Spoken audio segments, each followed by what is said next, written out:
Saya mau sambung apa yang saya sampaikan minggu lalu tentang rahasia untuk menang. Saya nggak tahu berapa seri saya bisa selesaikan ini, tapi saya berdoa dan ini yang saya dapatkan.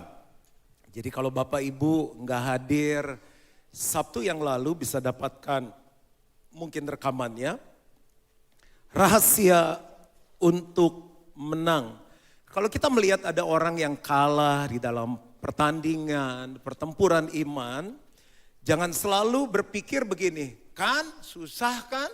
Gue juga bilang gak mungkin deh, tuh level-level pendeta yang udah gak nyentuh tanah jalannya. Tapi kok ada yang menang? Nah kita mau belajar rahasia untuk menang apa? Nah kita baca dalam 2 Korintus 10, ayatnya ada 3-5, tapi saya baca ayat 1 dulu, kita kupas belum selesai. 2 Korintus 10 ayat 3-5. Memang kami masih hidup di dunia. Tetapi kami tidak berjuang secara duniawi. Ini yang membedakan kita dari orang yang gak percaya kepada Tuhan. Memang kami masih hidup di dunia. Tapi kami tidak berjuang secara duniawi. Kalau saya kasih contoh ini saya lambangkan dengan diri saya Juan Mogi. Manusia hidup terdiri dari roh, yang kemudian apa? Jiwa, lalu tubuh. Jiwa terdiri dari pikiran, perasaan, dan kehendak. Di hati ada apa Pak? Salah satunya yang ada di hati adalah hati nurani. Di tubuh ada apa? Ada penglihatan, mata, ada pendengaran, lalu ada pencium, ada peraba, lalu yang kelima ada perasa. Nah, dalam hidup kita kan bertempur, berjuang, ngadepin orang yang ngeselin, sabar, ditipu orang, ampuni, itu peperangan sebetulnya. Ada film porno, nonton atau enggak, ya kan? Sama aja, yang rokoknya udah enggak, ada coklat cake, makan atau enggak, makan atau enggak? Ini selesai ini kan jam-jam mau sarapan nih. Bami terenak di Jakarta dari mana? Utara. Kita berjuang melawan yang kita pikir itu besar sekali, kita sebut dengan raksasa, giant. Aduh susah nih, nggak sanggup nih, sehingga banyak orang kalah. Nah banyak mereka berjuang secara duniawi. Orang duniawi kan pakai pikiran, menurut hemat saya, pakai perasaan, nggak bisa, gue nggak terima deh. Dia sebelum dia cia gue cia dulu, mainnya perasaan, kehendak, pokoknya saya mau selesaikan dia. Lalu pakai ini penglihatan, pendengaran, tapi berita-berita yang saya dengar gitu kok Pak, langsung aja Pak, dieksekusi, mainnya secara duniawi. Makanya kita nggak bisa menang sama raksasa yang besar ini. Fokusnya orang Kristen banyak di raksasanya. Sebetulnya jangan perangi raksasanya. Ini rahasia untuk menang. Perangi embahnya si raksasa. Ada raksasa di balik raksasa itu. Ada 4, saya udah berhasil bahas 2 kemarin. Yang pertama adalah kuasa gelap. Makanya firman Tuhan bilang peperangan kita bukan melawan darah dan daging. Ini yang kita lawan nih. Suami kita lawan, mertua kita lawan. Mertua kan lebih tua dari kita, kenapa kita lawan? Itu udah salah. Karena kita bilang hormatilah ayahmu dan ibumu. Papa mertua sih baik, tapi ibu mertua itu sama, dia tua, kan mertua gitu. Nah ini nih ada pemerintah, penguasa, penghulu. Tinggi loh itu tingkatannya. Yang kedua apa nih? Aktor-aktor di balik layar ini. Baru 7 hari kan. Yang kedua apa? Pura-pura aja. Gitu. Yang kedua dunia 1 Yohanes 2 ayat 15 sampai 18. Apa aja tuh? Keinginan daging, keinginan mata, dan keangkuhan hidup. Kemarin kita udah bahas kan, mobil yang penting dingin nyampe. Kalau udah agak tua pinggang gak sakit, ya kan? Tapi aku pengen yang kebuka sendiri, udahlah kalau masih bisa buka sendiri kan itu kan burn kalori, kita gak gembok ya gak? Terus rumah, semakin tua menurut saya semakin kecil aja. Anak-anak udah pada kawin kan, Aku mau kamar 9, kayak di film Princess. Itu princess. Kita bukan princess, kita incest. Nah, mau ngapain 9? Tinggal berdua kan. Emang mau tiap hari pindah kamar. Terus akhirnya kalau lebaran ngeluhnya apa? Oh sakit pinggang nih pak, aduh gak ke gereja deh nyeri cangkeng. Kenapa kamarnya mesti 9? Karena mesti ada kolam bebeknya. Makanya bergerejalah di PIK, karena di sebelah ini banyak danau kan. Udah, rumah saya memang kecil tapi kolam renang saya di sebelah gereja gitu. Udahlah ngapain gengsi-gengsi, rumah mau sampai 5 lantai, 6 lantai, itu ruko kan. Rumah pendek-pendek aja. Aku mau ceilingnya gede kayak di Gilgal Center, ganti lampunya pakai apa coba? Emang Bapak Ibu Spiderman. Nah udah sederhana-sederhana aja udah tambah tua. Yang ketiga, ini kita mau bahas nih. Ini selesai ya, saya udah bahas di yang lalu. Yang ketiga apa tuh? Kedagingan. Makanya jangan banyak makan daging. Oh nggak ada hubungannya itu ke restor, malipitor daging dan dosa. Ini aja kita bahas nih 2.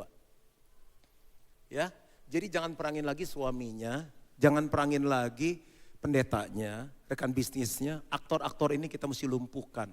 Mungkin saya baru bahas bisa pertemuan yang berikut. Langsung aja yang nomor 3, yaitu daging. Mari kita buka dalam Galatia 5 ayat 19 sampai 21. Perbuatan daging telah nyata, yaitu percabulan, kecemaran, hawa nafsu, penyembahan berhala, sihir, perseteruan, perselisihan, iri hati, amarah, kepentingan diri sendiri, percideraan, roh pemecah, kedengkian, kemabukan, pesta pora, dan sebagainya. Terhadap semuanya itu, kuperingatkan kamu seperti yang telah kubuat dahulu. Baca sama-sama 2, 3. Bahwa barang siapa melakukan hal-hal yang demikian, ia tidak akan mendapat bagian dalam kerajaan Allah. Suami saya itu loh pak, kucing gak pakai baju aja dia lirik, itu kan kucing pak. Pokoknya memang dia suka yang telanjang. Nah jangan dibenci suaminya. Kita bahas satu-satu, apa sih? Jadi nanti di seri berikut kita bahas bagaimana cara menang melawan itu. Percabulan tuh apa sih? Penyimpangan seks. Harusnya diciptakan Adam dan Hawa. Tapi Hawa ke Susi. Adam ke Steve misalnya. Itu termasuk percabulan.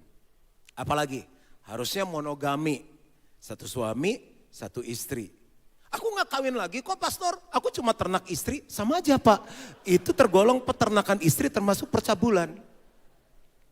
Kekerasan seks. Segala sesuatu yang berhubungan dengan itu disebut percabulan. Nah ini raksasa-raksasa yang harus kita perangin. Kan banyak orang Kristen kalah di area ini. Berikutnya apa? Kecemaran. Apa sih definisinya kecemaran? Segala sesuatu yang merusak moral, seperti pornografi atau pikiran kotor. Jika kamu melihat wanita dan menginginkannya, sudah menginginkannya, kamu sudah berzina. 2 kata yang dipakai di Alkitab, adultery and fornication. Nah, saya sempat bertanya, kenapa cuma laki-laki doang? Terus kayak ada yang bisik di hati saya, pasti bukan Roh Kudus. Ya iyalah kan yang nulis juga laki-laki. Jadi dia bisa merasakan zona laki-laki, tapi perempuan melihat laki-laki dan sudah menginginkannya, selain pasangan yang resmi, itu. Hawa nafsu, ketidakmampuan untuk mengontrol diri yang berhubungan dengan nafsu. Tuh dia tuh pak musek tuh muka seks. Yang gak tahan masuk mall, hawa nafsu. Lucu amat mbak, ada warna apa aja? Oh ada merah, ada putih, hitam, biru, hijau. Size ada pak? Ada, bungkus.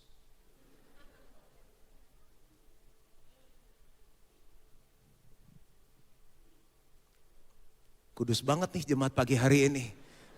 Semua tahan diri ya kalau di toko ya. Meja makan sekarang. Udahlah hidup cuma sekali ya enggak. Pan lagi mati tinggal merem doang. Itu hawa nafsu. Setelah saya cek hormon, aku jarang terbuka biasa orangnya. Kata dokter, Bapak dilahirkan dengan hormon ini. Apa dok?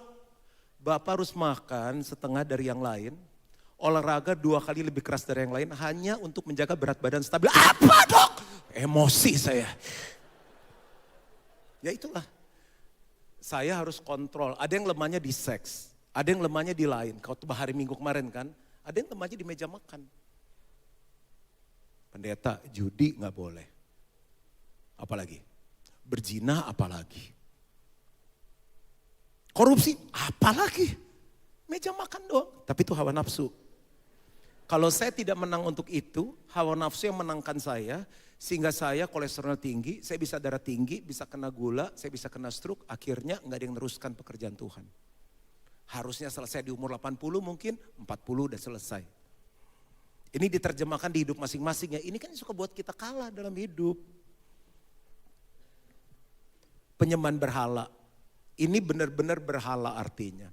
Tapi kok Tuhan ingetin ada berhala modern. Berhala modern adalah segala sesuatu yang kita taruh di tempat yang lebih tinggi dari Tuhan. Sehingga akhirnya Tuhan ada di tempat nomor 2 atau nomor sekian. Dan berhala yang kita taruh di atas membuat kita kalah dalam kerohanian kita. Bisnis bisa jadi berhala. Olahraga bisa jadi berhala. Olahraga bisa sehari 2 kali. Pagi sumbah. Malam BL Pak BL. Ini BL atau tari perut sih, pokoknya begitulah. Saya suka sembari lewat lihat. Sehari 2 kali. Udah baca kitab? Belum. Sel. Sibuk Pak. Begitu pagi sore. Itu bisa jadi berhala. Sesuatu yang lebih tinggi dari Tuhan sehingga kita gak punya waktu untuk Tuhan. Tuhan kita Allah yang cemburu. Akhirnya berhala-berhala itu yang menarik kita dari Tuhan. Salomo kenapa jatuh? Karena istrinya ada berapa? Tuh yang gitu dihafalin 700. Guntingnya ada berapa? 300. Itu berhala-berhalanya menarik dia dari Tuhan. Jatuh. Itu yang harus kita kalahkan. Sihir, praktek magis. Di sini udah gak ada yang pakai-pakai gitu lagi kan? Santet. Susuk bukan susu, susuk. Saya masih minum susu protein tiap malam. Perseteruan, apa sih artinya perseteruan? Permusuhan atau dendam. Orang ini gak bisa ngampunin. Masih banyak orang Kristen gak bisa ngampunin. Musuhnya banyak banget. Begitu jangan pergi lagi deh, jangan pergi sama dia lagi. Entah kenapa dendamnya susah dilepas. Itu mesti dikalahkan. Itu killing kita. Killing me softly. Dendam, permusuhan, lalu perselisihan. Perselisihan punya arti 3. Cekcok, hobi banget cekcok. Debat, 2. 3, konflik yang tidak selesai-selesai. Bu, makanan kaleng aja punya expiry date-nya. Masa ibu hobi sih ribut gak selesai-selesai? Itu yang membunuh kita. Apa gak capek? Ngomong tuh capek loh. Saya kalau udah khotbah 6 kali, udah ngapain ngomong? Sayang, gimana tadi dia? Udah ngapain ngomong? Ada loh yang hobi itu. 1 cekcok, 2 debat, 3 konflik yang tidak selesai-selesai. Macam film Tom and Jerry itu. Pak Ibu saya usul hobinya ganti. Berkebun, bercocok tanam. Next, iri hati. Cemburu dan dengki. Nggak suka ada orang yang lebih maju dari dia. Dan menjurus ke hatred, benci dia. Gitu. Terserah. Itu kan tas iparnya. Terserah. Mau tas iparnya, tas kucingnya, tas mbaknya, tas dia. Itu yang membunuh kita orang Kristen. Lanjut. Apalagi tadi? Amarah. Apa bedanya marah sama amarah? Yesus kan juga marah. Normal dong orang bisa marah. Aku gak bisa marah Pak semenjak New Life, aku sama sekali gak bisa marah. Inti kehidupan seorang perasaan. Dia bisa marah, dia bisa sedih, dia bisa kesel sama orang. Nah marah yang berseri itu amarah. Gak selesai. Pokoknya gue gak mau lihat gitu lagi, bok masuk kamar. Semuanya bilang ini, puji Tuhan. Nggak lama keluar lagi. Lu denger gak tadi apa yang gue, dikira udah selesai. Itu berseri, itu amarah. Amarah berseri. Yang kedua dengan nafsu. Yang ketiga main kekerasan. Yang keempat lempar barang. Yang kelima gak bisa selesai. Berseri kan bisa selesai. Siapa penggemar Korea? Penggemar sih, itu kan ada selesainya. Albumnya teman-teman saat menyembah 1, menyembah 2, menyembah 3, menyembah 4 selesai. Rayakan 1, rayakan 2, rayakan 3, rayakan 4. Die Hard 1, Die Hard 2, Die Hard 3, Die Hard 4. Kok marah berseri? Next. Sampai mana tadi? Kepentingan diri sendiri, persaingan yang tidak sehat. Di bisnis bersaing, antar ipar bersaing. Coba-coba tanya mbaknya, suruh ngintipin lipstiknya warna apa tuh? Merah jambu, bukan merah darah, bukan merah apa sih itu? Mungkin dia ngaduk chat sendiri atau gimana, udahlah. Itu yang membuat mati rohani kita. Apalagi roh pemecah. Di mana ada dia, ada perpecahan. Yang bersahabat akur ada dia masuk, selesai aja. Tolong dong. Kita harus jadi pemersatu. Yesus masih doain kita supaya bersatu. Karena waktu kita bersatu, Tuhan perintahkan berkat, kehidupan untuk selama-lamanya. Orang yang bersatu, kita gak perlu kejar apa yang bisa datang sendiri dalam hidup kita. Makanya saya bilang sama istri anak saya, ayo kita doa sama-sama, ayo bersatu. Kalau ada konflik buruan selesai, berlomba-lomba menyelesaikan. Rugi kita kehilangan berkat. Yesus doa terus supaya kita bersatu. Ambil kelingking semuanya, ke atas. Mobil Pak, bukan. Ke kiri bilang ini, kita baikan ya gitu. Kita baikan, udahlah. Selesai hari ini. Next. Sampai di mana tadi? Roh pemecah. Kedengkian. Ini agak mirip sama iri hati. Mirip sama iri hati. Pembunuhan. Pembunuhan benaran. Pembunuhan bayi, aborsi. Kalau nggak bereskan sama Tuhan, itu menghantui seumur hidup. Kok pastor tahu? Karena kita layani. Sampai kita bilang, kamu harus minta ampun, beresin sama Tuhan. Disuruh pacar itu hari, tetap bereskan sama Tuhan. Pembunuhan karakter. You know gossip and the gang? Itu membunuh karakter orang. You are a killer man. Udah itu namanya gosip. You kill the character. Udah gak bayar pajak gak bener, MRT diomongin, bis kota diomongin, gubernur diomongin, emang lu sape?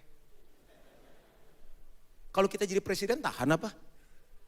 Kalau kita jadi gubernur bisa beres apa tuh macet? Kan enggak, itu membunuh kerohanian kita. Masa sih Pak? Iyalah, hobi banget ngomongin orang. Habis udah gak ada bahan Pak, pulang, masuk kamar, doa, gitu.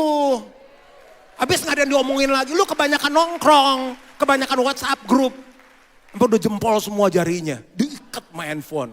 Tutup, masuk kamar, doa.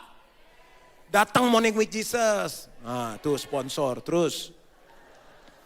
Mabok, mau dibahas gak? Mabok lagi. Segala sesuatu yang berhubungan dengan alkohol. Sekarang lagi tren after party. Hey man, hey yo. Lu biasa teh botol aja after party. Sampai situ ke ICU. Pernah ke dokter nasehatin adek banyak minum alkohol ya supaya sehat. Enggak ada. Itu Yesus minuman, itu perjamuan kudus bro. Emang perjamuan kudus sehari 2 kali apa? Itu kan membunuh kesehatan. Deket sih sama Tuhan, cuma umurnya pendek, livernya rusak. Murid kencing, guru kencing berdiri, murid kencing berlari.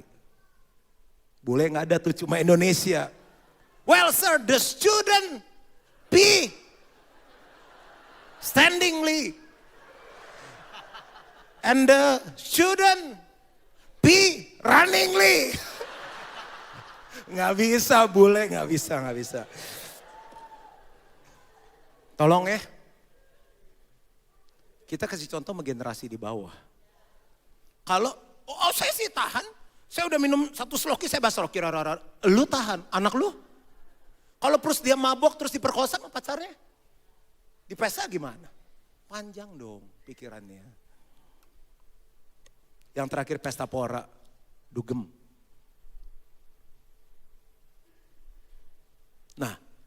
Jadi jangan disalahin raksasanya. Kita akan bahas seri berikut gimana mengalahkan ini, bagaimana mengalahkan ini, bagaimana mengalahkan ini. Anak-anak kita yang kedagingan dimarahin terus dia nggak pulang. Pokoknya, Papa lo ngomong. Kenapa sih Om nggak pelan-pelan aja ngomong, apa nggak capek tuh urat suara?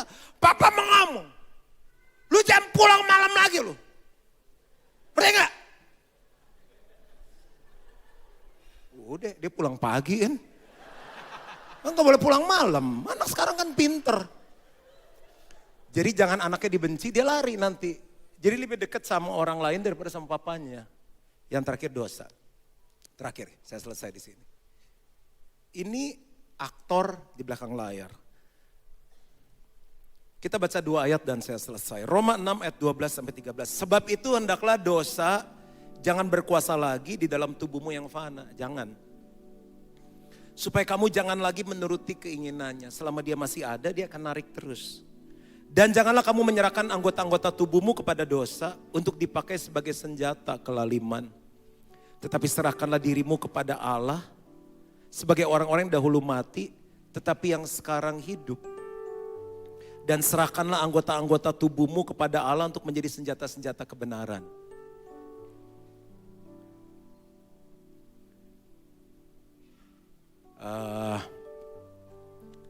Kasari, aku panggil Kakan waktu dia nyanyi lagu itu, aku masih SD tadi. Kasari, kalau ganteng bahasa Bataknya apa? Kalau ganteng sih bilangnya bener ganteng. Ganteng. Kalau cewek cantik itu bilangnya uli gitu. Uli, oke. Cewek cantik, uli. Coba ngomong cantik sama uli sekaligus dari mulutnya. Cantik sama uli. 1, 2, 3. Culi. Culi. Ini. Oke, thank you. Ini culi. Culi. Tadi barusan yang Bapak Ibu lihat di depan itu grup baru namanya Sariawan. Sari dan Wawan. Oke.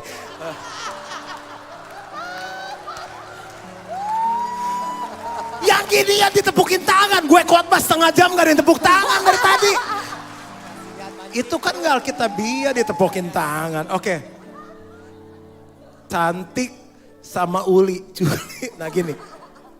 Alkitab bilang kalau mau menang atas dosa, yang biasa dipakai senjata kelaliman dipakai untuk melayani Tuhan. Karena dari satu sumber gak bisa langsung kan. Cantik uli. Gak bisa kan. Jadi kalau mulut kita suka gosip, gak bisa gosip jalan terus dan mulutnya bertobat. Gak bisa. Jadi gosipnya berhenti, baru dipakai untuk memuliakan Tuhan. Gak bisa. Satu sumber untuk 2 gak bisa. Itu kata Alkitab. Ayat terakhir saya selesai. Roma 7 ayat 19-26 agak panjang. Sebab bukan apa yang aku kehendaki, yaitu yang baik yang aku perbuat, kata Paulus. Melainkan apa yang tidak aku kehendaki, yaitu yang jahat yang aku perbuat. Jadi jika aku berbuat apa yang tidak aku kehendaki, maka bukan lagi aku yang memperbuatnya, tetapi dosa yang diam di dalam aku.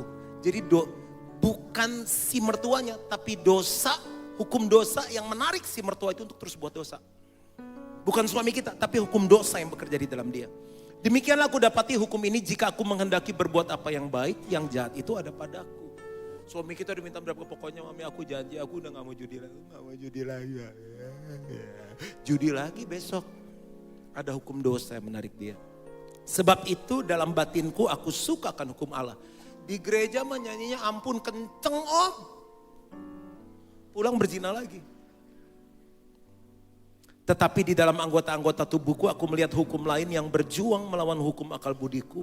Dan membuat aku menjadi tawanan hukum dosa. Hukum dosa narik terus yang ada dalam anggota-anggota tubuhku. Paulus bilang gini, aku manusia celaka. Siapa yang akan melepaskan aku dari tubuh maut ini? Ada banyak yang gak bisa lepas dari dosa. Syukur kepada Allah oleh Yesus Kristus Tuhan kita. Jadi dengan akal budiku, aku melayani hukum Allah. Tapi dengan tubuh insaniku, aku melayani hukum dosa. Terakhir sekali. Kalau saya lepas ini jatuh kemana? Bawah. Kalau saya lepas tisu ini jatuh kemana? Bawah. Kalau saya nggak bawa apa-apa, berapa lama saya kuat tahan? Nggak lama. Nanti sore jam 5 lama-lama turun. Itu hukum dosa narik kita seperti itu. Makanya jangan benci raksasanya, jangan benci suamimu, partner bisnismu. Ada hukum dosa yang menarik dia. Jadi 2 minggu ini saya bahas 4 aktor besar di balik layar. Dan seri berikut saya bahas bagaimana mengalahkan 4 raksasa ini. Tuhan memberkati.